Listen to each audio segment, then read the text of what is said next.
Yes, Jack, we were talking with your coach, Andre Tourné, the other day, and one of the things we talked about was your teammate, Marco Rossi. Could you talk about being on the power play with Marco and his two-way game? Yeah, Marco's obviously a great player. I think everyone knows that. So when I got the chance to be out there with him, it was definitely a benefit, and I tried to make the most of it. He's a great passer, so we try to get open, and he definitely set me up for a lot of goals. And yeah, it was just I think also great to have him kind of on the team to push me and stuff. And he was a great guy to try to battle with and stuff. And I think we pushed each other. Thanks, Mark. Next question comes from Ryan Kennedy of the Hockey News. Go ahead, Ryan. Thanks. Hey, Jack. Just wondering, you went from 12 goals to 52 goals year over year. What do you think was the biggest driver for that explosion in productivity from you? Yeah, I think there was a lot of factors that kind of went into it. I think it started with a great summer in the gym, and that led to me, feeling in good shape and being a lot more confident in myself. I think my skating improved a bit, and a little more ice time, a little more confidence, and kind of the puck started going in. And another thing was Andre in Ottawa was hard on me to try to get to the inside and be harder to play against and go to the net, kind of things like that. So I worked on that, and I think that was a big difference for me. And I think shooting the puck a little more helped too. Thanks, Ryan. Next question comes from Mike Moriali of NHL.com. Go ahead, Michael. Hey, Jack. I believe you grew up about an hour away from Canadian Tire Center. Were you a big Sens fan? If so, who did you enjoy watching on the team and why? Yeah, I was a Sens fan growing up. They're obviously right there, so went to some games and watched the rest on TV, I guess. And I liked a few guys. I liked like Alfie and Fisher would be two, I guess. Thanks, Michael. Let's go back to Ryan Kennedy from the Hockey News. Go ahead, Ryan.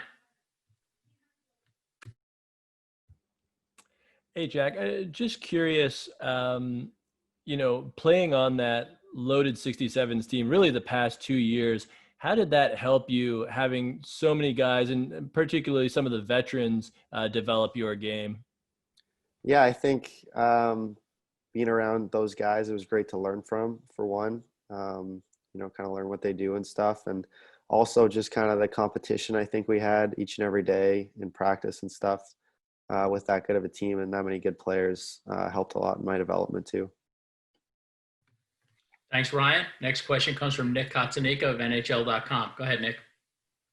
Hey, Jack, how are you handling just sort of the unusual year, the situation with the draft, and where will you, specifically watch the draft and who with? Yeah, I think kind of same as everyone else, trying to stay safe, I guess, and use it as a good opportunity to kind of, with the longer off season, the opportunity to, get a lot stronger and work on my game more. So just kind of been that routine for a while now with workouts and skating. And for the draft, I think I'll be at my mom's house in Cobden with some family and a few friends maybe. Thanks, Nick. Next question comes from Justin Bradford of Penalty Box Radio. Go ahead, Justin. Hey, Jack. So one player never models their game after one complete player, but would you say there's one or two NHLers growing up that you try to model your game after? Yeah, it's a good question. I don't think growing up at all. I think, but when someone asked me this year who I thought I played like, a couple guys that came to mind would be Pasternak. I like his game, and TJ Oshie as well. Thanks, Justin. Next question comes from John Mattis of The Score. Go ahead, John. Hey, Jack. I wanted to ask you a bit about Quinton Byfield, who obviously you've lined up against in the OHL. What's it like to face Quinton as an opponent, and how would you describe him as a player? Yeah, I think when we play Sudbury, he's obviously the focus point for their team. So, just trying to limit him offensively and play hard on him. I don't think it was my exact job to, be hard on him. We had some guys like Baller and stuff to shut him down. But, he's a great player, so you got to be aware when he's on the ice. And I think for his game, he's just really skilled, 200-foot centerman, I think he's a really good playmaker. He showed some great passes against us, I remember. Thank you, John. Next question comes from Sylvain Saint Laurent of Le Doigt. Hi, Jack. Earlier on during this call, you said that Marco Rossi and you pushed each other for a couple of years to get better. During the spring, he posted a few workout videos that were quite impressive. I was wondering if, A, you saw them, and B, if that's not another way to keep pushing each other when you see that he's working that much harder in Austria. Yeah, that's a good point. I saw the videos. Yeah, it's pretty crazy stuff. I'm not doing that exact stuff for workouts, but I definitely think I'm working hard. So probably a little bit different workout styles, but it was definitely impressive. And yeah. Thanks, Sylvain. Next question comes from John Waro of the Associated Press. Go ahead, John. Hey, good afternoon, Jack. Good seeing you. Just wondering, what do you think? I mean, all you prospects are going through this together with this long wait. What could you imagine as being the biggest challenge that you and your fellow guys have had to go through in having to wait this long and not having hockey for so long? Yeah, I think maybe just with this much time off from games would be kind of the intensity on the ice. You know, when you're not playing games, you'll never have that high level of competitiveness. But I think you just got to do the best you can in practices to simulate that kind of thing with, you know, whatever it is, battle drills or high pace drills and that kind of thing. And, you know, just try to kind of represent the same stuff, I guess. Thank you, John. Next question comes from Mark Shag of the Hockey Writers. Go ahead, Mark.